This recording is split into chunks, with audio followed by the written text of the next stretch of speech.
Hello, I'm Stephen Galpin and welcome to Property Question Time. This is a show where you can have all your property related questions answered by our team of experts. And joining me today are Ryan Hughes. Welcome back, Ryan. Thank you. Good to see you. Ryan is founder of the Mr. Investa brand, buy-to-let specialist. And joining Ryan is Jamie Pritchard, first time on Property Question Time, so welcome to you. Thank you. Director of Sales for Glenhawk, Pritchard loan specialist. So we should have some interesting questions for you today. Absolutely. Good. Okay. Ryan, we're going to start off with you. The government has already started to give guidance on what they call model rental agreements. And in addition, some authorities are considering compulsory rental caps. Do the panel think that the government should impose its views on the market, or should the industry be left to find its own rental levels and work out its own residential lease terms? There you go. That'll keep you busy for a minute. Yeah, personally, I think they need to keep the nose out, especially when you look into when they say finding rental levels. A big thing from rental levels, especially in the buy-to-let market, that's what gets your capital appreciation, the rents increasing and the capital appreciation falling after what the rent is being achieved. So for me, when it's a lot of our clients, it's a business to them. It's telling someone what they can charge for their product as a business. So some of the corporate, it's like saying how much they can charge for a hamburger from one place to another. It's a business. You can charge it, and if they don't want to use it, they don't stay there. That's my opinion on it. So you really think sort of non-intervention is the way? I think it works. I think the current model works how it currently is. I think in certain sectors of the market, where it's private, they may want to, where the government may be funding some of the rentals, they want to impose rental caps. But for a private sector, it's very, very simple. If you can't afford the rent, you don't live in that property. And I mean, from a landlord's point of view, you know, if you provide a good product, you usually end up getting a good tenant, don't you? I believe that's dictating the market and allowing for the growth of someone's business. Putting a cap on it stops how much that person's portfolio is worth. I think I was reading some of the property press this morning, and again, this subject of licensing private landlords is coming up again, especially in the north of England. I don't know why in the north particularly. I don't know if it's anything to do with you, but no. But I mean, do you think that could be a solution to improving standards, or again, do you think it's an interference that's unnecessary? I think it affects the masses for the small minority. I think it should be done on assessments. I just see it as another way to cripple the private landlord. I do get certain gas safety, electrical, but now landlord licensing, unless someone's coming to inspect that property and then say, right, actually you need to do this, this and this, but actually going, right, you need a license for this property. It's different with HMOs because obviously there's different rules and regulations, but to add another one, it's like, where can we get money out of it? Well, I think again we read that you know that local authorities are hard pressed. They haven't got the funding to provide the personnel to do all these checks. I mean, I think I read the other week, you know, restaurants were going without inspections for 2 or 3 years. I mean, that's crazy. So adding another layer of inspections onto a local authority is probably not going to be fair or good value for the ratepayer, really. Yeah, no, exactly that. It's different if that service is being provided and you want it as a standard for your property and say this has got a 5-star. It should be your choice. I choose it with my business, whether we want to be part of the Good Employment Charter. You don't have to be, but our business chooses to. So then employers like us because they know we're taking part. Same as restaurants and cafes with their hygiene rating. You know, it should be labelled as, if you want to take part in it, you've got your rating as you're a registered landlord with that licence. That sounds like a good licensing opportunity for somebody, a good business model there. What do you think, Jamie?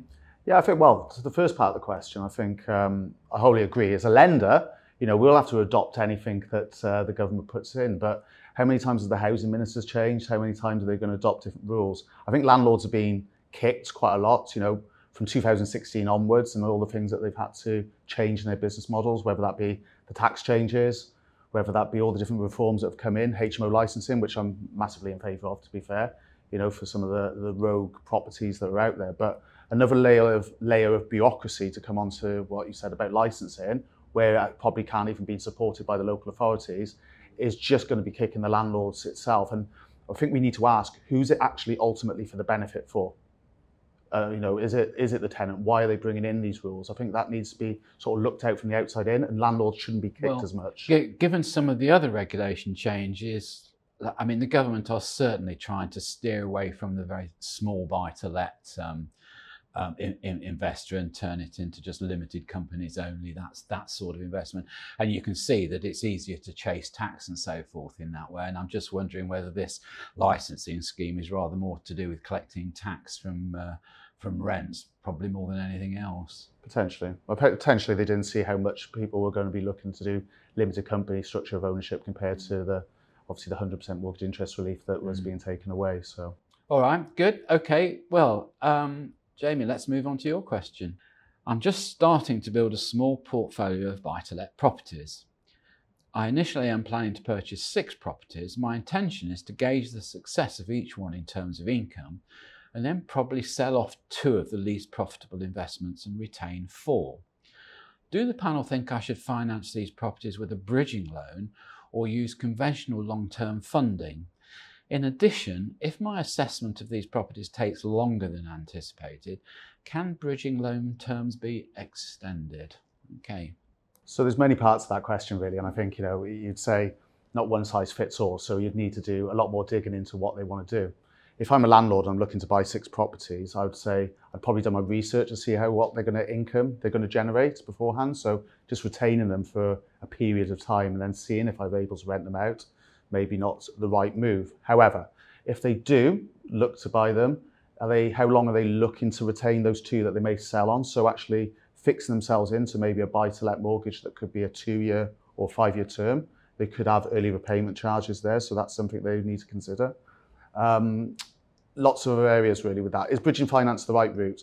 It depends what they're buying. Are they needing to buy them all from one person? So are they buying them on a sort of fire sale? So they're getting them at a good price below market value. Then bridging could be the reason that could be used because of a number of different reasons, but speed being the first one. If it's a speedy sale and acquisition that they need to do, then bridging could be the right choice. Can it be extended? Well, bridging is short-term finance, and it's a solution that's defined to, you know, that short-term need to define what your exit will be then. So if you're looking to sell some of them, it could be the right solution for yourself. But if they're able to buy some of those properties, maybe buy-to-let is actually the right option first of all, in my opinion. So it doesn't mean that they have to buy all 6 on bridging and all 6 not. It could be that the ones that they may have identified beforehand, if they've done their due diligence, that they could buy them on bridging and flip them out. Yeah. And I suppose we could come into, are they buying them and they need refurbishment to get them up to a better yield? Then bridging could be that solution, that they could exit onto a buy-to-let mortgages then and achieve a better loan amount up to the LTV that the now deserves with the capital appreciation and the better rent that it could achieve. So lots of factors to it. Okay, and I suppose overall, I was trying to encapsulate your advice. I mean, I think probably if he's fairly new to the market, he probably needs to sit down with a very good broker and work out the best. I mean, I can see the logic of saying, well, if I'm not going to keep them all, do I want to lock myself into long-term finance on them all? But on the counter to that, of course, is it's 2 lots of arrangement fees, isn't it? There's 2 lots of arrangement fees with that. There's also, you know, there's going to be the stamp duty implications. So they're actually going to buy them anyway. So there will be stamp duty for them. But actually, capital gains, all those tax implications need to be taken into account with a good tax advisor. I'm not here to give tax advice, but you're right, a mortgage advisor and a good bridging advisor and someone who's a good specialist advisor could really help them out with those. Identify the right lenders for them as well. I think it's called get a good team around you. It is get a good team, but it's also do your due diligence. So yeah. like you said there, do we know what they want to do? Well, buying something and then find out what they want to do with it is probably the reverse way of doing it. Having that really good business plan and model, especially if you are a first-time landlord buyer, that comes right from the start of what structure of ownership do I buy these in right from the start, because of forward planning, who do I need to use as a good support team around me? In this case, it sounds to me like he's got a package of 6 he can buy, and he's not ultra sure about all of them. What do you think, Ryan? I would always say anyone going into that deal, especially when you're looking at multiples, if it is a group deal, then you have to take that calculated risk. Personally, I would always buy something with the opportunities now where they are ready-made, so you can see the financial performance. And then when you're working with a bridging lender, you can say, right, this is how much it's going to cost me, but this is the financial performance. So buying ready-made properties, you don't have to buy and sell to see the performance of it. I believe there's too many fees, especially arrangement fees, stamp duty, to see if that works out. You could lose a year or 2 years worth of rent of your other properties for trying to assess 2 properties. If you've got no intention of keeping all 6, I wouldn't enter it and see which one performs the best. I would buy ready-made and look at the financial performance. But I think this comes down to, again, you know, a lot of people get quite emotional about property or attached to it. And I mean, I think really you've got to be just totally objective about it, haven't you? And if you know, if you're buying a portfolio of property and 2 or 3 of them don't perform, or just get rid of them, or don't buy them in the first place, because there's plenty of property for sale. I believe the cost that you may incur purchasing the others and then disposing of them, and the legal fees, Quite prohibitive these days, isn't it? Yeah. It will really amount up, which could be a deposit or fees to buy another property that's currently performing. Okay. All right. Thank you both very much for that. That's all we've got time for in this half of the show. So join me again after the break.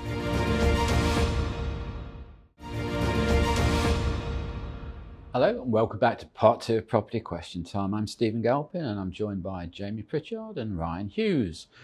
So Ryan, your second question. Do the panel think that when investing in either HMO or buy-to-let properties, it's better to invest in a geographically diverse way, i.e. perhaps the north and south of England? I think waiting for levelling up to happen may take a long time, don't we all?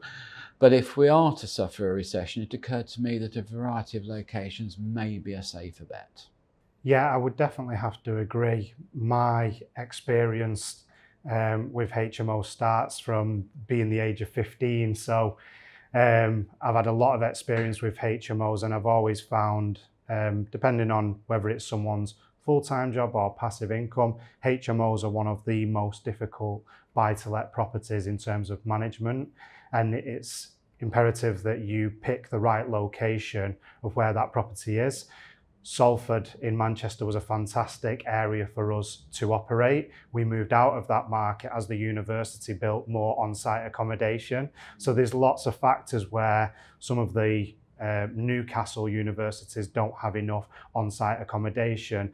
They're the markets that I would be targeting for HMO. Whereas now you come back into Salford, you'll pay a premium for a ready-built HMO, and trying to buy a house and convert it, the market's actually moving away from it. So location is definitely key for a HMO because it's a particular kind of client. Yeah, so you've got to look at the business demographics really, haven't you? Also what people want their clientele to be. I always believe landlords have an ideal candidate in mind of who they would like, whether that's sports, whether that's nurses. We used to have different locations of HMOs based near, some would be near hospitals because they'd be on placement 4 days a week. So it would be better to have HMOs at the hospital rather than near Salford University because they wanted to live closer to where they was the majority of the time. I suppose when you're letting HMO property to students, then you've actually got fairly long-term tenants, haven't you? Or at least you've got a quantified period that they take the properties for, which would be a term or a season or a year or whatever. 10 to 12 months. But it's always been a wonder to me that the amount of work in running an HMO, reletting, almost like you're on a hamster wheel of getting new tenants all the time. I don't know how you equate the cost of that to compare it to a normal buy-to-let proposition. It falls down to the retention rate, how good your business is operating in the HMO sector. We used to have 65-70% retention rate. So we on average would get 2 to 3 years out of a student. And sometimes that comes down to the qualification and how long the course is, which is part of the vetting process. What course, what university, what are you studying, how long are you into it? Because sometimes they'd be on a 4 or 5 year course, but the first year would be in halls of residence. So that's out the window for you. So you have to take that back and go, they've got 2 years left, they've got 3 years left. And where you're sort of fairly dependent then on universities or educational sort of organisations, would you offer the HMO facilities to the organisation or to the individual tenants? We used to have a variety of 5 to 10 bed HMOs, and personal experience is you have to get groups of people to join the tenancy together. Individual lets is you don't want on a standard 8-bed HMO when it's single let of the 8-bed, you don't get the same retention rate. Whereas when you work with the groups, some people may leave, but another person will join that group, a friend or someone else that's on the course. And the lease caters for that. And the lease obviously on the renewal side of it. So it is one of the biggest things with a HMO, especially when you do the single lets. We used to operate around 290 rooms over about 135 houses. So you could do it as 135 or you could do it as 280. We chose to do the latter, which was the more beneficial way. But again, depends if it's a student in the property. Some people that have the HMOs have working professionals in them, and then it's a different market. And then again, geographical, you're looking more near shopping centres. But I would always say student accommodation because it's very much student clientele. It's what they like. They like the communal room. They like to be with the group of friends. Whereas the individuals, it can be very difficult to manage because you don't have that same renewal, and people can stop and start tenancies at different times. And that's where you get into 6 months and 12 months. Whereas if you do it with a student clientele, you can find your refurbishment. You know, you've got a very busy changeover period. We used to have around 5 to 7 days because we wanted the 12-month tenants or the tenants that were on 51-week contracts rather than 44, rather than have these empty units. So that may be doing a discount over them summer periods, but it was all about the refurbishment and turnaround time. You knew you had that slot, so the rest of the year you could focus on your branding, your marketing, and we used to refurbish other properties during that time. Whereas a different clientele in HMOs, because they're coming and going, you're constantly doing the letting and the renewals. Sure, okay. Jamie, when somebody's applying for funding on an HMO like this, it must be quite hard to calculate the income potential as opposed to a straightforward buy-to-let. Yeah, it is. Property. Yeah, it is. It's become a lot more popular. I've seen it over the years. So working for a buy-to-let lender in the past, we've seen a lot of that. And it was, I suppose, we're looking at it from the sort of ICR perspective. So that's the interest coverage ratio and looking at how we do that. What we would do as lenders is probably give a higher percentage that we need to put to that. So generally around about 140% stress, rather than some do 125%. I thought all the stress tests had stopped now. No, it hasn't. It hasn't when it comes to buy-to-let. So there's a definite stress testing. Okay. That would be towards affordability, which has been in the public. So Yeah. it's a lot of stress testing, but stress testing in the background. And I suppose what lenders sometimes have a look at then is the experience of the landlord. So right back to the question of how Ryan say, he's very experienced, but somebody wanted to come in as their first ever investment, and it's a HMO, and then putting on 8 separate ASTs, they've got a lot of management there. You start putting locality into the mix then in an area they don't even understand. We talk to a lot to brokers to say, really help out and advise your landlords, because do you know that area you're going to buy into, you say Salford and other areas, is that an Article 4 area? What's an Article 4 area, Jamie? So do you know you're even able to actually manage a HMO there and change it and not change it under PDR? So lots of those things come into it, but yeah, you're right. The affordability does come into the mix. Now, if they're an experienced landlord, you then need to say, it's not just that we're measuring and looking at the stress tests of, we're looking at the background stress as well. So what is your portfolio stressing at? So there's a lot of different rules. And again, we go back to putting it to a good broker. In bridging world, there's a lot of properties being bought now where people are looking to maximise what they can earn off the property, and conversions. So conversions from a standard property that they can buy. I've seen a lot of commercials being changed into HMOs, so the old doctor's surgeries and all that look like houses but are not, and then converted into HMOs from there. So we've seen a massive uptake on that. I don't envy your job. I don't envy No, it it's fun. at all. Okay, but let's anyway move on to your question. I have several buy-to-let properties which are financed with long-time buy-to-let mortgage facilities directly with my bank. Would it be possible to take out a bridging loan to cover the cost of a portfolio-wide refurbishment programme, leaving the first charge to the bank in place? So, quick answer to your question, although I'll give a longer answer, is that yes, that's possible. It is possible to have a look at it. Again, I think it's always make sure that what finance you choose is the right finance for your situation. So what level of refurbishment are they looking to do with the portfolio? What size is it? Are they doing that because of the potential EPC changes and getting them up to a category C at the moment? So what level do they need to do?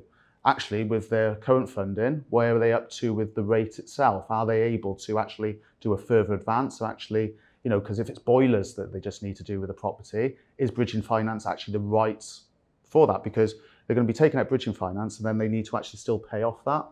So the finance that it would actually be for a multitude of lenders out there would be a second charge bridge. So a second charge bridge could be taken up to as far as 24 months.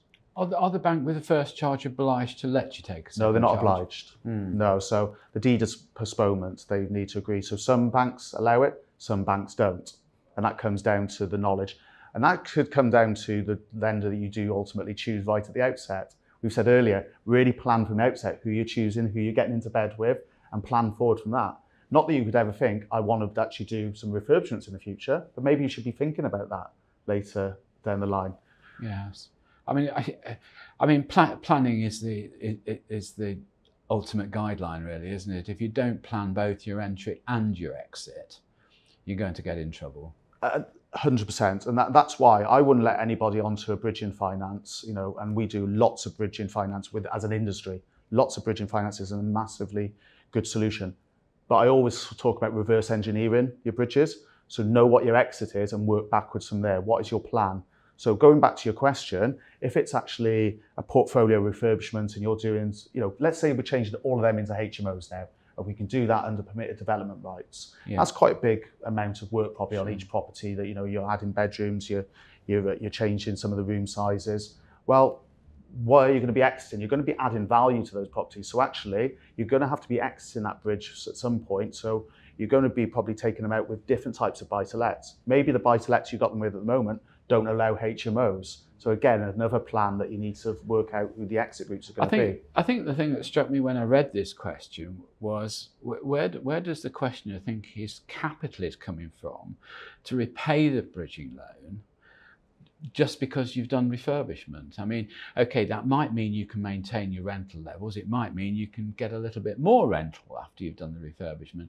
But there's no injection of new capital coming in to repay the bridging loan, is there? Unless you're increasing, so you know your gross development value of your property is going to, you know, exponentially increase, then that's where it's going to come out, where you actually refinance it. Refinance the whole thing. You can refinance the whole thing on a portfolio, and suddenly where you may have been geared up to 75% today, after you've done the refurbishments, it could be a gearing of 65%. So you actually could bring down the gearing. Probably not, and you're probably going to take out gearing right up to 75% of the increased value. But all of that's got to be planned in.